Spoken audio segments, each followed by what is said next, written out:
So, di pa yung kumain, no? Ha? Yung sa kay baby niya, no? Hindi pa. Pagkatapos niya, pero sila naman. Dagyan ko muna si Seth. Hirap, maraming anak. Ay, kulang pa ngayon. Dadagdag. Kulang pa ngayon, dadagdagan pa din. Hindi na yan. Dagdagan nila, bahala sila. Dadagdagan pa Bahay yan. nila, puro na tao. Ano pa? Puro ampunan.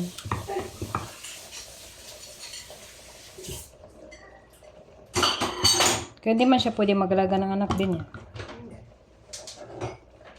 Kahit isa man anak nila. Tsaka yung alagad ko rin, hindi rin nag-alaga ng anak niya. Kahit isa man anak nila, pinaalaga mo.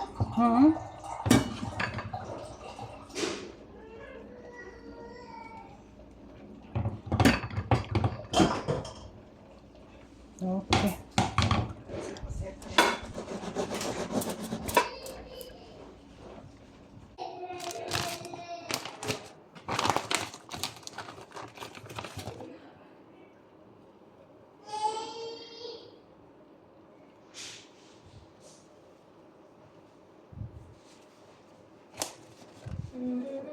Kumain ka na, bang nakaligtas ka? Kaya mamaya, banat na naman ang agi.